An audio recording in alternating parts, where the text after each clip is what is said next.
మెదక్ జిల్లా టెక్మాల్లో honey trap కలకలం రేపుతుంది. అమ్మాయిలే టార్గెట్ గా ఇన్‌స్టాగ్రామ్ లో ఫేక్ ఐడీలు క్రియేట్ చేసిన కేటగాడు ఇద్దరు అమ్మాయిలకు వలవేశాడు. సాత్విక్, రిత్విక్ అనే ఫేక్ ఐడీలతో ఇద్దరు యువతులకు మోసం చేసిన ఘటన జిల్లాలో సంచలనంగా మారింది. ఐపీఎస్ ట్రైనింగ్ ఉందంటూ నమ్మించిన కేటగాడు ట్రైనింగ్ అయిపోయాక పెళ్లి చేసుకుంటానని నమ్మించాడు. అయితే ట్రైనింగ్ కోసం కొంత డబ్బు కావాలని యువతిని అడిగాడు. నిజమే అని నమ్మిన అమ్మాయి 12 లక్షల నగదుతో పాటు తులం బంగారం ఇచ్చింది. తర్వాత మోసపోయినట్లు గ్రహించిన యువతి పోలీసులకు ఫిర్యాదు చేసింది. నిందితుడు టెక్మాల్ మండలం ఎల్లంపల్లి గ్రామానికి చెందిన దుర్గయ్యగా పోలీసులు గుర్తించారు. నిందితుడిని అదుపులోకి తీసుకొని విచారిస్తున్నారు.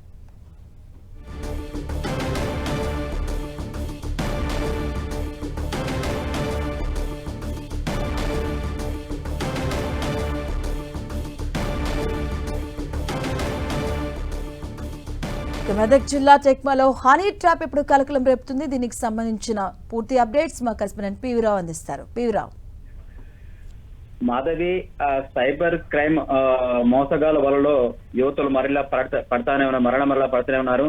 పోలీసులు పూర్తి స్థాయిలో అవగాహన కల్పిస్తూ సైబర్ మోసగాల వల్ల పడొద్దంటూ అవగాహన కల్పిస్తున్నప్పటికీ మరలా అది కొనసాగుతూనే ఉంది. నిన్న ఇన్స్టాగ్రామ్ ఫేక్ ఐడితోని దుర్గేష్ అనే వ్యక్తి, సాత్విక్, రిత్విక్ అనే 2 ఫేక్ ఐడీలతోని ఇద్దరు యువతులను మోసం చేసిన ఘటన ఇక్కడ చోటు చేసుకుంది. ముఖ్యంగా సుమారుగా ఇద్దరు యువతుల నుంచి కూడా 15 లక్షల రూపాయలు, 2 తులాల బంగారాన్ని కూడా చాలా చాకచక్యంగా కాజేశాడు. రిత్విక్ అదేవిధంగా సాత్విక్ అనే 2 ఫేక్ ఐడీలతోని ఆ యువతులకి ఫోన్ చేసి నేను ఛత్తీస్గఢ్ లో ఐపీఎస్ ట్రైనింగ్ లో ఉన్నానని ఒక యువతితోని, మరో యువతితో నేను ఎంబీబీఎస్ ట్రైనింగ్ లో ఉన్నానని మరో యువతిని మోసం చేస్తూ దుర్గేష్ అనే వ్యక్తి మీ దగ్గరకు వస్తాడు, అతనికి డబ్బులు ఇవ్వండి, నాకు అర్జెంట్ ఖర్చులు ఉన్నాయి, నేను వచ్చి ఏడాదిలో ఈ ట్రైనింగ్ పూర్తి చేసుకుని వచ్చాక మిమ్మల్ని మ్యారేజ్ చేసుకుంటానని చెప్పి మోసం చేయడం జరిగింది.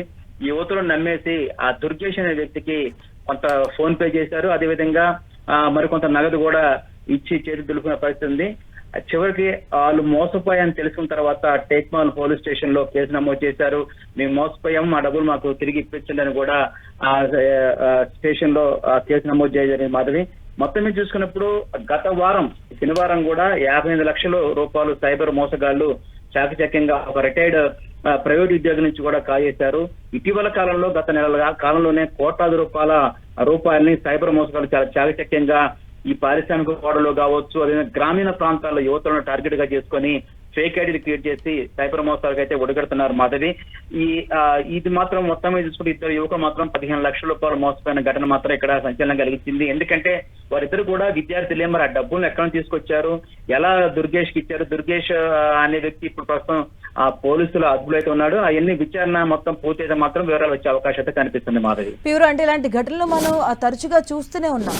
ఈ నేపథ్యంలో యువతకు కావచ్చు అంటే పోలీసులు ఎలాంటి సూచనలు చేస్తున్నారు? పోలీసులు గత కొద్ది రోజులుగా దీనిపై పూర్తి స్థాయిలో అవగాహన కల్పిస్తున్నారు.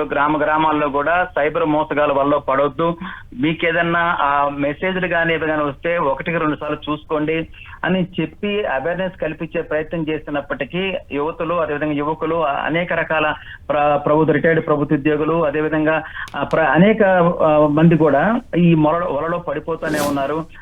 పోలీసులు చాలా వరకు అయితే అవగాహన అయితే కల్పిస్తున్నారు మాధవి. ఎందుకంటే అనేక గ్రామాల్లో పారిశ్రామిక ప్రాంతాల్లో, ముఖ్యంగా పటాన్చెరు పారిశ్రామిక ప్రాంతాల్లో నార్త్ ఇండియన్స్ వచ్చిన వాళ్ళు కూడా ఈ మోసాలకు గురవుతున్నటువంటి దాన్ని దృష్టిలో పెట్టుకుని పోలీసులు అయితే పూర్తి స్థాయిలో అవగాహన కల్పిస్తున్నారు. కానీ అవగాహన ఎంత కల్పించినప్పటికీ ఈ సైబర్ మోసగాల వలలో చాకచక్యంగా వలేసే వలలో చిక్కుకొని అటు ఆర్థికంగా నష్టపోయే పరిస్థితి కనిపిస్తా ఉంది.